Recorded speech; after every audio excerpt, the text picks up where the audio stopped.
자, 두 번째 설 한번 가보도록 하겠습니다. 시청자 댓글 시간입니다. 영상 제목. 사업하는 친구가 갑자기 저한테 돈 3,500만 원을 빌려달라고 전화가 왔습니다. 기분 나쁘지 않게 거절하는 법 좀 알려주실 수 있을까요? 라는 영상에 달린 댓글입니다. 이 영상에 댓글을 정말 많이 쓰는데 좋은 댓글이 많아서 그래요. 왜냐하면 우리가 여러 가지 어떤 그런 고민 중에 돈과 관련된 고민들이 많아요. 내가 빚을 지는 고민도 있지만 내가 누구한테 돈 부탁을 받은 그런 고민도 있습니다. 여러분들 지인 중에 갑자기 연락 와서 돈 빌려달라고 하면 좀 곤란하죠, 이게. 그래도 곤란해도 웬만해서는 저는 빌려주면 안 된다고 생각합니다. 사람마다 이 돈 부탁을 이제 받았을 때 대처하는 게 다 다르긴 한데요. 저는 좀 냉정합니다. 냉정해요. 죄송한 얘기지만 저는 해주면 안 된다고 생각합니다. 왜냐하면 제 개인적으로 봤을 때 지인한테 돈을 빌릴 정도면 이 사람은 여러 군데 손을 벌린 사람이에요. 지인한테 돈을 빌릴 정도면 이미 1군용권, 2군용권에 손을 대가지고 거기서 대출이 안 나오니까 여기까지 온 겁니다. 그러면 이 사람은 금융관계가 상당히 안 좋은 겁니다. 그러니까 돌고 돌고 돌아가지고 안 되니까 저한테 온 거예요.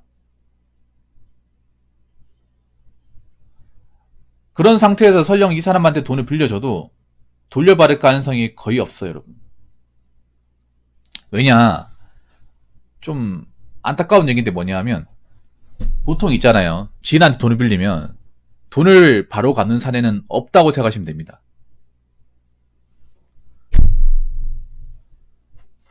돈을 바로 갚는 사례는 왜 그런가 하면 한번 생각해봐. 여러분, 지인한테 돈 빌리는 거는 돈 안 갚는다고 해서 이자가 붙습니까? 아니면 추심이 들어옵니까? 아무것도 안 들어와요. 그냥 미안하다 한마디만 하면 끝입니다. 근데 금융기관이나 아니면 사채업자나 카드론 같은 경우에는 돈을 안 갚으면 계속 전화하고 찾아옵니다. 추심까지 합니다. 굉장히 괴롭습니다. 당하는 입장에서. 그러니까 지인한테는 어차피 적당히 돌려주면 그만이고 금융기관에서는 돌려대는 게 안 통하잖아요. 강제적으로 나오잖아요. 안 갚으면. 그러니까 자기 입장에서 위협을 가할 수 있는 가장 좀 무서운데 거기에 돈을 갚지 지인한테 돈을 갚겠습니까? 한번 생각해봐, 여러분. 자꾸 카드론이나 이제 은행에서 전화 오잖아요. 돈 갚으라고. 자꾸 피한다고 능석 아니라고. 문자도 오고 다 온단 말이에요. 그럼 그 사람도 돈 갚지 지인 돈 갚겠냐고요. 지인 돈 안 갚을 겁니다.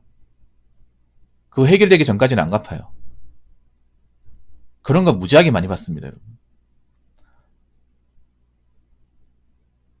그리고 여러분 있잖아. 하나 더 얘기하자면 보통 지인한테 돈을 빌려준 사람 치고 빌려준 사람도 금전관계가 그렇게 좋은 것도 아니에요. 그러니까 돈이 많은 것도 아니에요. 보통 지인한테 돈 빌려주면 그 돈 나한테 소중한 돈입니다. 나도 그 돈 없으면 괴로워요. 그 돈 어렵게 모은 돈이고 그 돈 빌려주고 나면 나도 손가락 빨아야 됩니다. 저 돈 없어도 그만이 아니에요. 근데 그 돈을 빌려주고 나서 못 받아요. 그럼 어떻게 될까요? 그러면 괴로운 거야. 나도. 당장 줄 줄 알았는데 못 받으니까 전화하면 안 받고 찾아가면 나중에 오라고 하고 피하고 그럼 그때부터는 괴로워요. 못 받을 수도 있다는 생각 때문에 그때부터는 친구가 아니라 나를 가지고 논 사람은 보입니다. 다르게 보여요.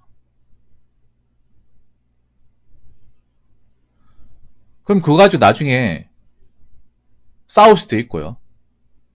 안 좋은 상황까지 가는 경우도 많습니다, 여러분. 여러분 그거 하셔야 됩니다. 지인 간 동거대로 폭행 상해는 기본이고 협박에다가 감금, 살인까지 일어납니다. 알고 계십니까? 그런 범죄들이 굉장히 많이 일어나요. 못 믿겠으면 여러분들 주변에 지구대 경찰관 분이나 형사 강력계 일하시는 분들한테 한번 물어보세요. 이런 사건이 있는지 없는지. 굉장히 많습니다. 뉴스에 잘 안 나와서 그렇지 너무나 비일비재해서 가십거리가 안 돼가지고 기사를 안 돼서 그렇지 굉장히 많습니다. 지인간 이제 돈 거래 해가지고 돈을 안 갚아주니까 사기로 고소한 건 무지하게 많아요. 그래서 저는 냉정하게 말씀드려서 저는 돈 빌려주지 말라고 말하는 입장 중에 하나입니다. 자, 댓글 한번 읽어보도록 하겠습니다. 이게 정말 어려울 듯 하네요. 정답은 붕어님 말이 무조건 맞는데 진짜 친한 친구면 사람 미친 노릇이죠. 적당히 500만원 주고 내가 가지고 있는 돈이 이게 전부다 라고 하고 그냥 비싼 술 2년 동안 많이 먹었다 하면 사람이라도 남고 아예 없다 하면 사람 잃죠. 500이 세다 하면 200 내지 300. 인간관계가 아이러니해요. 정에 약할 수밖에 없나 봐요. 빌려주고 닥달하지 않은 만큼만 빌려주게 돼요. 술 마시면서 안주거리로 가끔 먹기도 하고요. 힘들 때 같이 한 친구라면 어쩔 수 없더라고요. 절대로 돈 있는 내색은 하면 안 돼요. 집과 차, 이자 내기도 벅차다 하면 아무도 돈 이야기 안 할 거예요. 가끔 얻어먹기도 하고 사기도 하고 그냥 그저 그렇게 흘러갈 듯 이라 적으셨는데 이 댓글 자신 분도 제가 봤을 때는 정이 약하신 분 같아. 여러분 정이 약하다는 게 착한 게 아닙니다. 보통 정이 약하면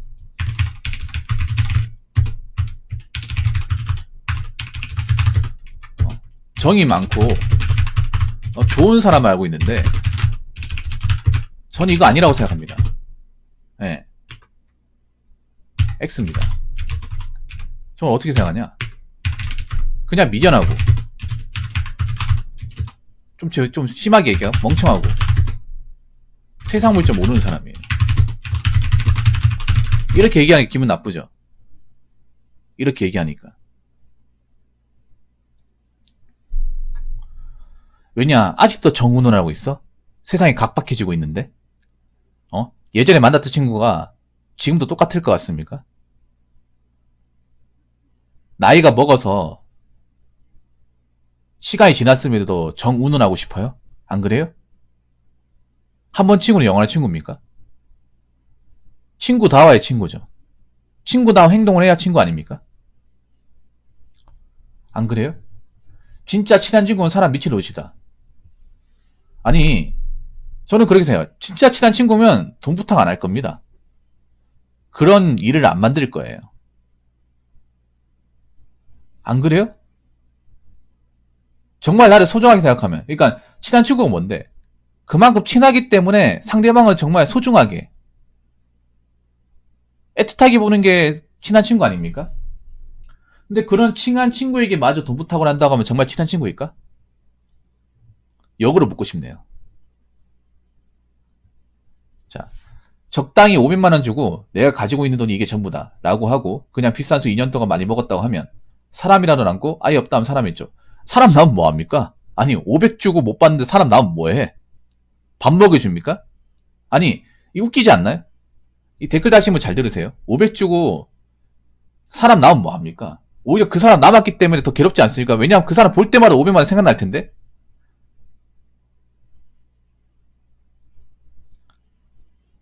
볼 때마다 500만원, 내 돈 500만원. 이 자식 혹시 띵가 먹는 건 아니지? 얘기할 때가 됐는데 내가 먼저 얘기해야 되나? 얘기하면 이 친구 또 나오고 안 볼 것 같은데 이런 생각 하지 않을까 여러분? 그냥 편하게 그냥 500 주고 못 받았는데 친구 남았으니까 괜찮다고 얘기할 수 있는 입장인가? 그것도 웃기지 않습니까? 계속 생각날 텐데 볼 때마다 이마에 500만원 생각날 텐데 받아야 되는데 얘기해야 되는데 아니 여기 보면 비싼 술 2년 동안 많이 먹었다. 난 비싼 술 난 술 자체를 안 좋아하는데요. 비싼 술도 안 좋아해요. 술이 뭐라고 안 그래요? 비싼 술 2년 동안 먹으면 몸 많이 상하겠죠. 비싼 술 치고 도수가 낮은 술 없잖아요. 도수 다 세죠. 비싼 술 2년 동안 먹었다 하면 돈도 있고 몸도 있고 안 그래요? 사람 나오면 뭐하냐고 이런 사람이 나와가지고 안 그래요? 그 사람 읽고 안 읽고를 왜 이렇게 난 한국 사람들이 왜 이렇게 이거를 집착을 하는 건지 난 이해 못하겠습니다. 진짜로. 여러분 내가 일단 뭔가 마이너스가 안 되는 게 중요하면 사람 읽고 안 읽고는 중요하잖아요. 여러분 내가 아무리 사람 옆에 놓고 싶어도 떨어질 수밖에 없는 게 사람입니다. 친구 관계도 마찬가지야. 내가 이 친구를 잊고 싶지 않아도 이 친구가 친구 관계 끊어버린다거나 연락이 안 되면 관계 끝나는 게 친구 아닙니까, 여러분? 인간관계라는 게 무조건 내가 잃고 싶지 않다고 안 잃을 수가 없는 거 아닙니까, 여러분? 안 그래요? 요즘 사회에서 뭐 사람 있고 안 있고가 중요합니까? 내가 잘못되지 않는 게 가장 중요하지 않나요, 여러분? 내 주변 사람들 때문에 내가 자빠지거나 안 좋은 상황에 직면하는 상황을 만들지 않는 게 중요하지 않냐고요. 사회가 각박해져 가고 있습니다. 제가 전에 뭐라고 했습니까? 가장 주변에 있는 사람은 조심하라고 얘기했습니다. 가까이 있기 때문에.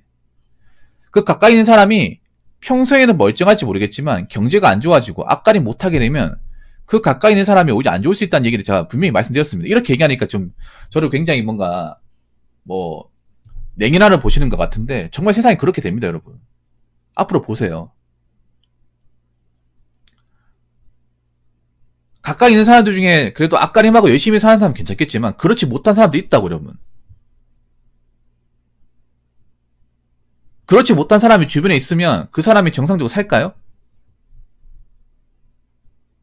여러분, 사람은 물건이 아닙니다.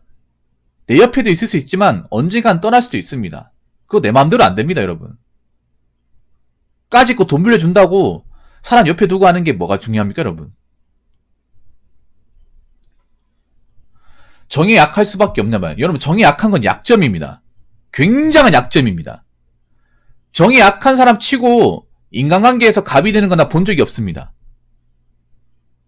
항상 정이 약한 사람이 이용당하고 배신당하고 가스라이팅 당하고 그런 거 굉장히 많이 봤죠. 정이 약하다고 하면 무슨 뭐 면죄부가 된다거나 뭐 저 사람 착하게 본다거나 뭐 착하게 봅니까? 그냥 바보 같은 거죠. 요즘 사회에서. 여러분, 정이라는 게 무조건 좋은 게 아닙니다. 제가 전에 그런 얘기 했죠. 좋은 정, 나쁜 정이 있다고. 좋은 정은 가지고 있어야 되는데 나쁜 정은 가위로 싹도 잘라내야 된다고. 친구 관계에도 좋은 정이 있고 나쁜 정이 있어요. 이거 구분해야 됩니다, 여러분. 한국 사회는 문제가 뭐냐면 정이라고 하면 다 좋은 걸로 알고 있습니다. 정이 뭐가 좋아? 가족 간의 정이라는 것도 가족 간에 정말 선도 안 넘고 서로의 자존심을 건들지 않으면서 서로의 생활권을 존중해주고 서로의 가치관을 존중해줘야 그게 좋은 정이죠. 가족끼리도 서로 선 넘어갈 때 넘어가버리고 금전적으로 피해주고 하면 그게 무슨 좋은 정입니까? 여러분, 정이라는 거 반드시 구분해야 됩니다. 정이라는 거. 사랑도 마찬가지. 사랑이라는 것도 연인 같은 것도 나쁜 정이 있어요. 헤어지거나 집착하거나 해코지 한다. 그거 나쁜 정이잖아. 싹도 잘라내야 됩니다. 예를 들어서 뭐 헤어지거나 술 먹고 전화하는 거. 그건 나쁜 정이야. 그게 무슨 정입니까? 미련이죠.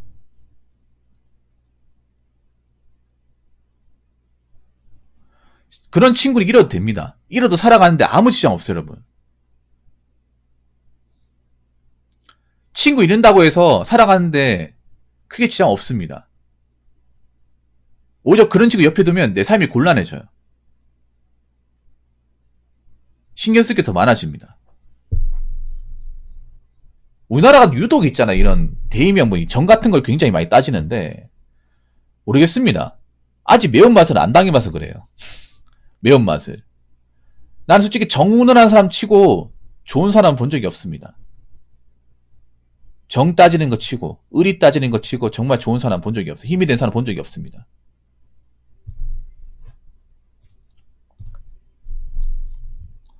그렇기 때문에 이번 차에 우리가 제대로 짚고 넘어가야 됩니다.